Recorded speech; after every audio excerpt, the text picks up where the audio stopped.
Oca i Sina, Duha Svetog, amen. Hvaljen Isus i Marija. Danas smo samo naši, znači turisti su na godišnjem i od Svete mise danas, tako da.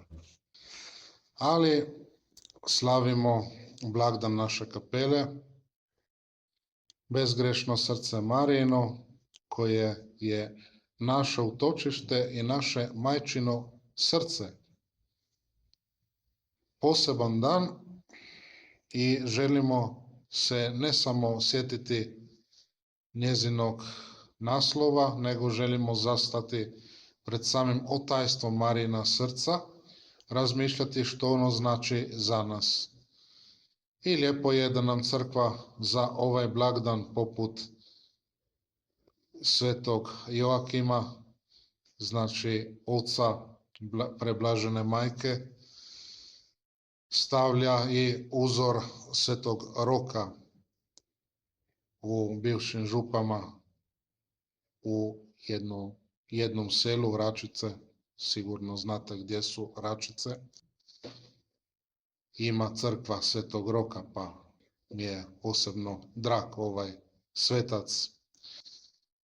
Tako da to i prizor s Kalvarije je pred nama u Evanđelju. Ondje u trenutku kada Krist umire na križu događa se nešto što je za nas od najveće važnosti. Kaže: ženo, evo ti sina, a zatim učeniku: evo ti majke. I od toga trenutka sveti Ivan uzima Mariju k sebi. Nije to samo posljednja Isusova briga za svoju majku, to znamo, nego to je mnogo više. U svetom Ivanu Krist daje svoju majku svima nama.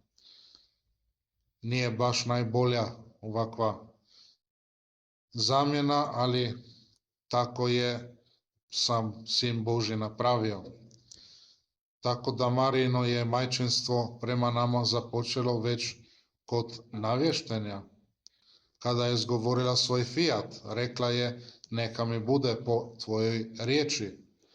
Prihvatila je ne samo da postane Kristova majka, nego i da bude majkom svih onih koje će Krist spasiti, otkupiti. Ali na Kalvariji to majčinstvo postaje potpuno jasno. Ondje Marija stoji pod križem, gleda kako njezin sin umire i upravo ondje u najvećoj boli svoga života prima nas za svoju djecu. Možemo zato reći da smo Mariji bili povjereni u času njezine najveće žrtve. Kada je Krist rekao: evo ti sina, nije joj dao nešto lako. Dao joj je učenika, ali s njim i sve nas. Dao joj je ljude koje će trebati ljubiti, podnositi, voditi, štititi i za koje će trebati moliti. Znači, nije nas lako ljubiti, nas ljude, nije nas lako podnositi, nije nas lako voditi. Možda lakše nas je štititi, to da, iako mi mislimo da smo vrlo snažni, a svakako da treba za nas stalno moliti, to, kako bi rekli mi, jedan put jedan, ne? Tako da to.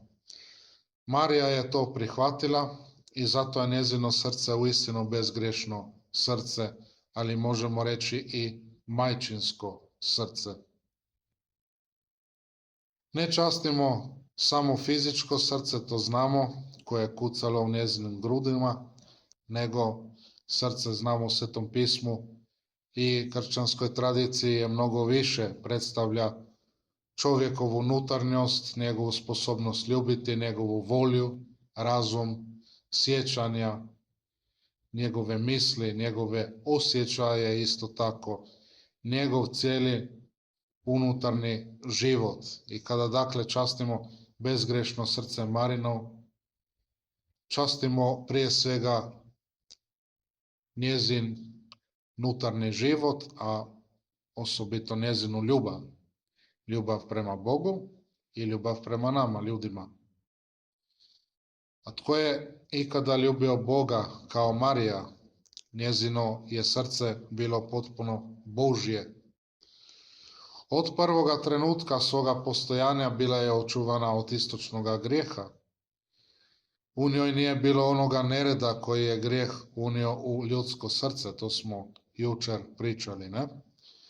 Njezine su misli, njezine želje, njezina volja, njezini osjećaj, sve je to bilo usmjereno prema Bogu. I zato njezino srce bilo savršeno mjesto za Boga.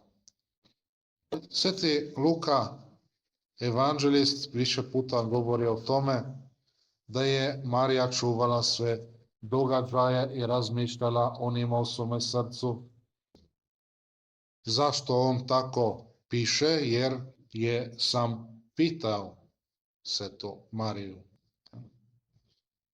Znamo da je i nacrtao po tradiciji njezinu sliku i ima više tih kopija, jedna od tih je u Boloni i zato se zove Madonna di San Luca, ne? Gore na brdu, ako ste bili. Ako nemate kišobran tamo u Boloni, nema problema jer ima galerija do crkve praktično, ne? Tako da to. Od centra grada pa do gore do Madonna di San Luca, ne? Tako da se može bez kišobrana. I sad kad je sunce da se može malo u sjenci šetat, ne, tamo. Znači, stavio nam je Sveti Luka ovdje i možemo reći literarnu sliku, ne? Marijino obilježje. Nije ona živjela površno, nije samo prolazila kroz događaje svoga života, nego ih je čuvala i razmatrala u srcu. I tako bi i mi trebali više puta u životu. Navještenje, rođenje u Betlehemu pastiri, riječi starca Šimuna, bijeg u Egipat, susret s Isusom u hramu, sve je to nosila u svome srcu i pred Bogom tražila njegov smisao. A onda dolazi na kraju Kalvarija i tamo njezino srce prolazi kroz najdublju moguću bol. Starac Šimon je to navijestio. Kao mladoj majci je rekao, a tebi će samoj mač probosti dušu. Sada se to proročanstvo ispunjava. Kada vojnik kopljem probada već mrtvo Isusovo srce, Marijino srce je također probodeno boli. Ali ovdje možemo vidjeti nešto veliko. Kristovo srce i Marijino srce nisu bila dva srca koja su živjela odvojeno. To smo već jučer rekli. Ne? Krist je ljubio oca i nas, a Marija je ljubila oca i svoga sina. I upravo zato što je tako savršeno ljubila sina, trpjela je zajedno s njim. Njihova su srca bila sjedinjena u ljubavi. I zato sam rekao ovaj znak našeg bratstva. Dviju srdaca u jednom praktično. Zato je bezgrešno srce Marijino za nas također srce koje suosjeća. Marija zna što znači trpjeti, zna što znači izgubiti, zna što znači stajati pokraj čovjeka koji pati, a ne moći ukloniti njegovu bol. Zato joj se možemo s povjerenjem obratiti. U jednoj lijepoj pobožnosti prema srcu Marijinu kaže se da je ono utočište bjednih grešnika. To je možda jedna od najljepših stvari koje možemo znati o Mariji. To isto imamo u litanijama, ne? Da je utočište grešnika. Jer što ponekad čovjek misli, pa ja nisam dostojan približiti se Bogu.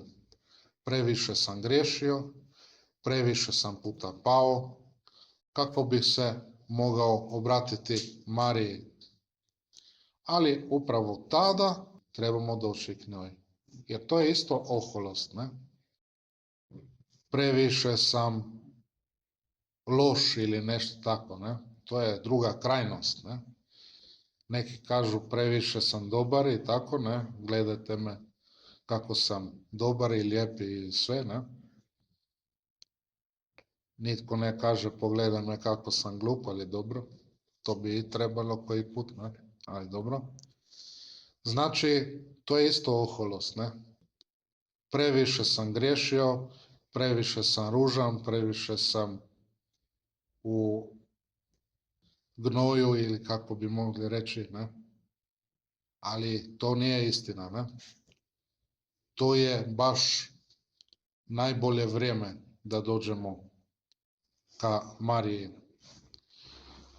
Tako da ovdje bi čovjek trebao moći doći ne samo kada je radostan, već i kada je žalostan. I to treba. Tada treba zahvaliti kada imamo lijepi život, da smo radosni, da se radujemo, da su neke lijepe stvari, ali i kada patimo, kada trpimo, kada smo žalosni, tada isto treba. Kada smo zdravi, trebamo zahvaliti, ali i kada smo bolesni, trebamo se obratiti Mariji. Kada nama ide dobro, ali i kada smo pali. Kada ima puno vjere, trebamo isto zahvaliti, jer ne znamo kako bude sutra. Jer idućeg dana može biti naša vjera vrlo slaba. Ali majčino srce uvijek ostaje otvoreno. I tu možemo napraviti vrlo konkretan korak. Ako želimo da ova zajednica naša bude pod zaštitom bezgrešnoga srca Marijina, onda ne možemo samo štovati Mariju riječima. Moramo pokušati imati nešto od njezina srca.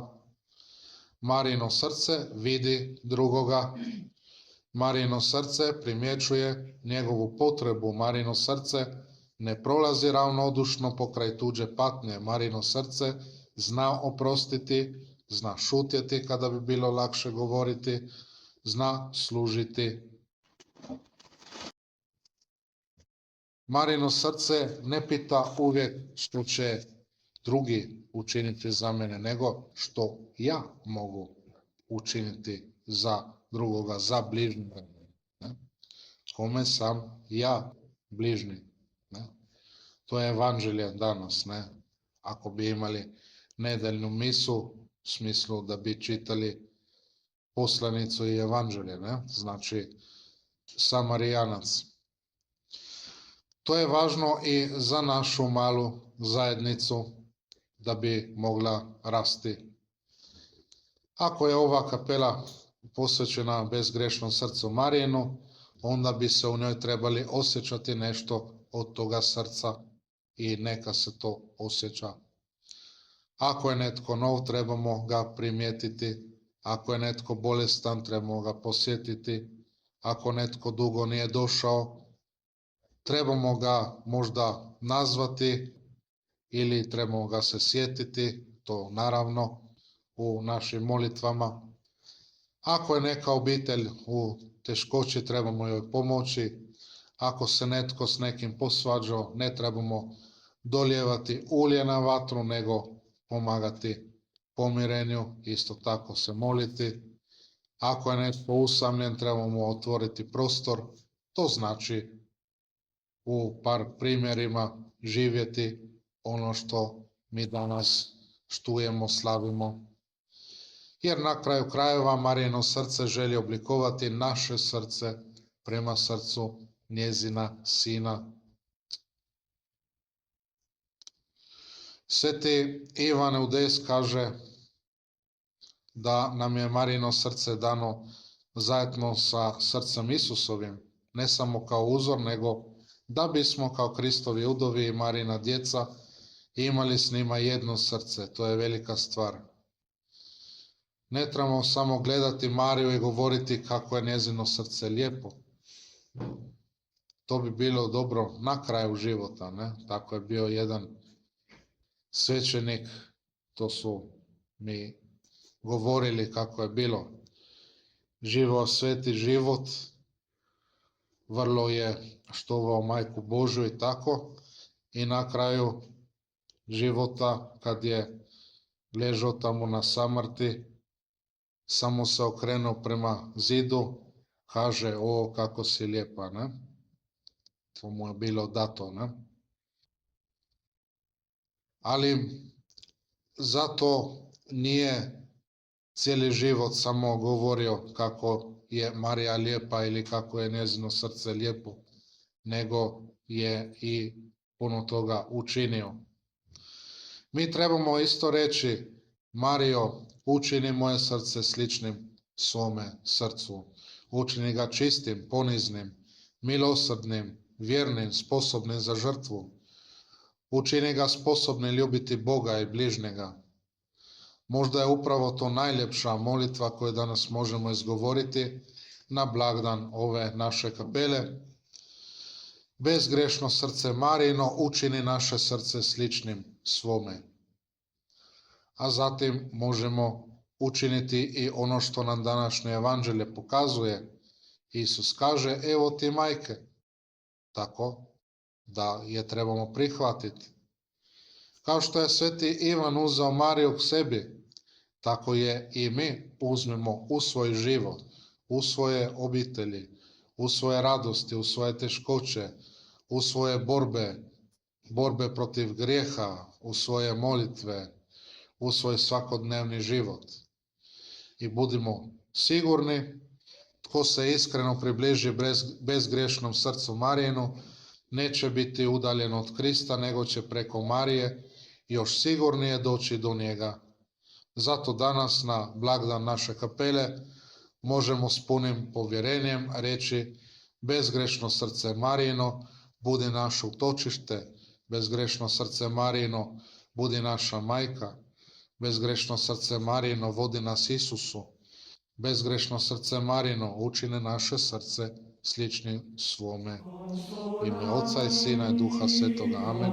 Hvaljen Isus i Marija.